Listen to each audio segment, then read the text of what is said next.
welcome back to our channel, Gift Capital. So Gift Capital, as I stated earlier, is really about helping individuals like yourself discover their personal strengths, their gifts, the talents they bring into life, and creating value. And that value is not just for yourself, but more importantly for those people who are around you, who are extended family, co-workers, best friends, and helping build up people's lives. So last week we talked a little bit about extrovert and introvert. And so I took some time this week. I mentioned the Myers-Briggs personality test as one of the avenues that you can go and find a little bit about your personality and the strengths and some of the things that go into our genetic makeup. And so I researched and found my Myers-Briggs test from years ago. So I thought I'd start with sharing some of that with you to give you an example of how the Myers-Briggs or other personality tests like the Clifton Strengths Assessment reveals some things about us personally. I am an ISFJ. Now, what does all that mean? Well, I'm going to give you a quick explanation. Each of these letters represents a personal characteristic. So, for example, E is extroversion. People who are extroverted tend to focus on the outer world of people and things. S, that's sensing. People who prefer sensory or sensitive focus on the present and on concrete information gained from their sensitivity. T is for thinking. People who prefer thinking tend to base their decisions primarily on logic and objective analysis of cause and effect. All right, J's for judging. People who prefer judging tend to like a planned or organized approach to life. I is introversion or introspective. People who prefer introversion tend to focus on the inner world, ideas and impressions. N, intuition. People who prefer intuition tend to focus on the future, what's coming, with a view towards patterns and possibilities in their lives. F, feeling. People who prefer feeling tend to base their decisions primarily on values and on subjective evaluation of person-centered concerns. And finally, P is perceiving. People who perceive or prefer perceiving tend to like a flexible and spontaneous approach to life and prefer to keep their options open. So let me read you ISFJ,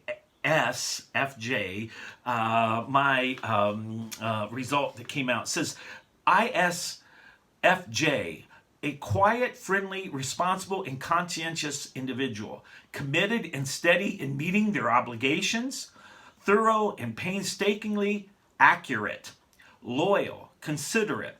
They notice and remember specifics about people who are important to them. They're concerned with how others feel. They strive to create an orderly and harmonious environment at work and at home. Now, you can find a lot of understanding your strengths through personality tests, as I mentioned previously, on online and other resources. Some universities, some colleges, trade schools offer these as well. But the thing I want you to remember is we're trying to discover who we are. Now, I was recently reading a book by an author named Cal Newport. It's called So Good They Can't Ignore You. And I found that there are things in the book that I really agree with, and some I'm kind of still on the fence about. For example, the thought pattern regarding you need to follow your passion. Well, that's pretty difficult if you don't know what that passion really is.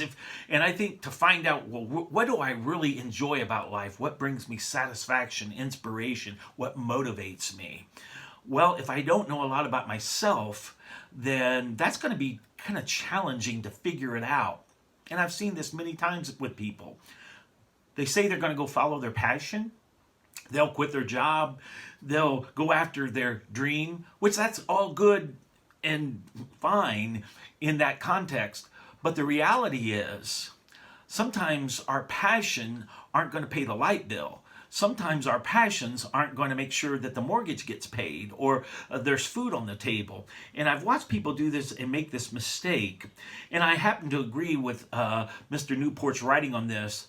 Following your passion tends to be a little bit of a myth of motivation. Passion comes through understanding, well, what can I do and do well?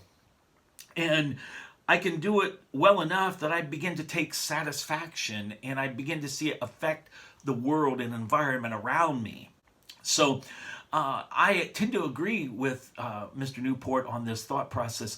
What I prefer to believe and understand is, he points out in the book, is we create value because we get very good at something that we can do, and we just begin to intentionally practice and apply it in our lives. And so I want to encourage you, if you have an opportunity, take one of the steps that I've presented, whether it's through Myers-Briggs. Maybe sit down with your spouse and say, hey, would you mind just talking to me a little bit about who I am and what you see in me? I've done this with my wife, and we have done this collectively, one to another, and really begin to understand, well, where are the things in our relationship, in our marriage, that I seem to really excel at? And then what things do I need to work on? And as you can see, that takes honesty. It takes really brutal honesty, because we all tend to want to protect ourselves and defend ourselves, whatever our actions are, a lot of times.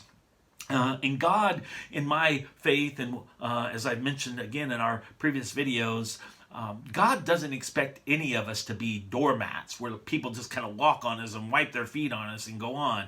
Yes, that happens in life, but that's not God's intention for you. God's creative plan for all of us is that we're strong, that we're confident and competent, and that we follow a design pattern and plan of life. The question arises, where do we go from here? If that's the case, Rich, where do we go from here? Well, let me use this example. Imagine you're sitting in a room of 9-10 people on a committee. And in that room, I guarantee you there's at least 4 or 5 different types of personality characteristics you're going to see. Some people are going to be very extroverted, outspoken. Their ideas are going to be put out there on the table very quickly. Others are going to sit back kind of reserved, and people are going to be wondering, well, what are they thinking about this? And what's their ideas? Maybe they're just holding off for a purpose, a specific reason. That's because we're all have different makeups. And a lot of times, and you may have heard this before, when you're working with a group or a committee, there's always the storming portion of before you get to performance. And that's because we all have different perspectives. But the way you find just comfort and peace in all that is to say, no, I know my skills. And as I know my skills, I can bring value to the table. And so I'm going to help you with that in the coming videos on specifically, well, what skills do we have and are offered to us as individuals? Let me encourage you. The best way to help yourself and the best way to help others is to understand, well, what can I do? What can I offer folks? And offer it with real sincerity and meaning, all right? I look forward to hearing from you. Again, please like and subscribe to our channel.